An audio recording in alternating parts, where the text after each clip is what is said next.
Hi friends, it's Dr. Mura again. Thank you so much for joining us. This is day 7 in isolation, and we are all, my family and I, we're all doing great. We're so grateful. This will be a video number 6, I believe, and these updates where we share our experiences and share some current evidence-based COVID-19 information. And if you would have missed any of our previous updates, you can visit our website, or you can also go to our Facebook page.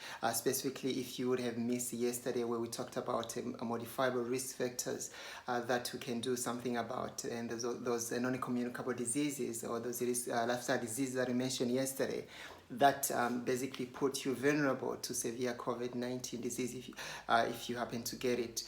So we have a free online class where we're going to be sharing information of what one can do. If it is you or someone you know who will benefit from that, please send them the link, or you can also sign up, right, so that you can be part of this life-changing class that is starting on the 15th of August.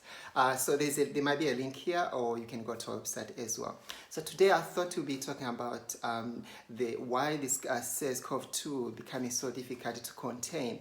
I mean, when you see or read in the papers, you find that even the places where we thought we were getting in control is starting rising up again. What is the problem? And here's what my thought about this.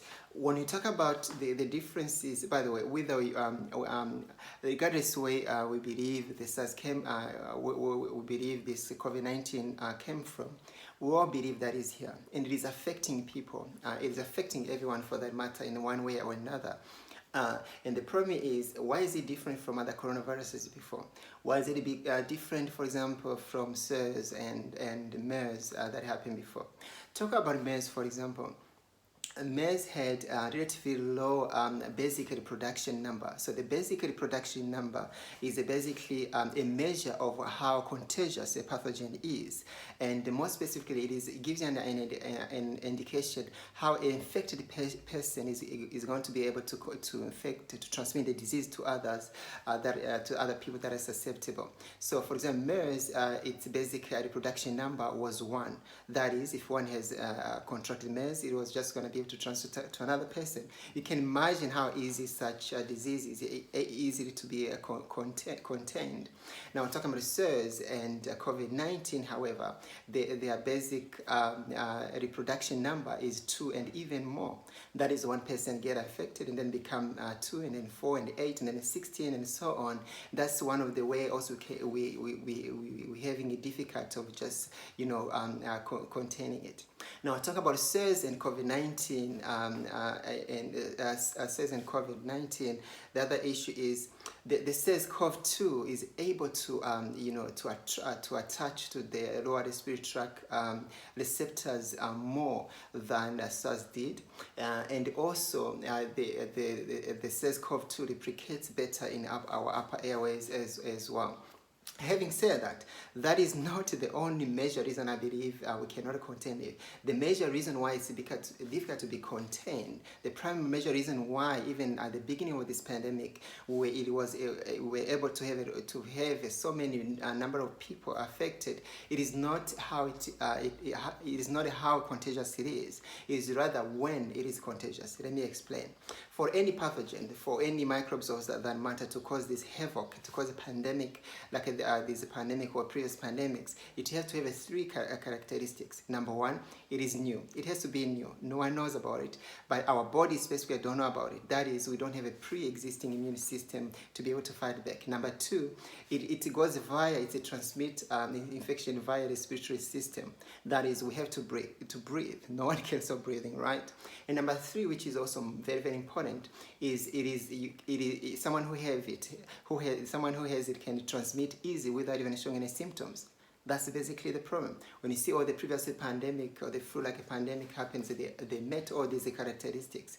Now, the clinical cause of COVID-19 it tended to start with a fever and then cough, and this average period is about 5 days.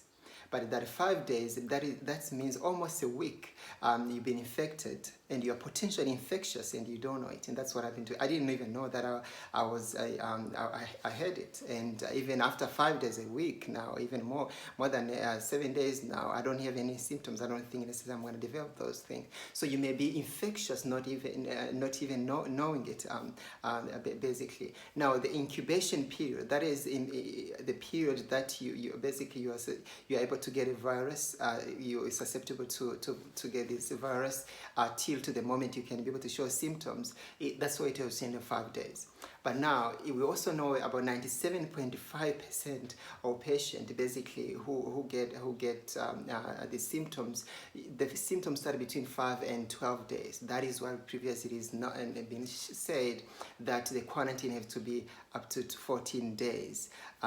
So basically you can, because within that period, I mean up to 12 days, you may even be not symptomatic but being infectious as well. So the major symptoms that we have often it's a fever, which is about 89.2% of people who develop symptoms we have that, and cough, which is about 72.2% of people we have the cough.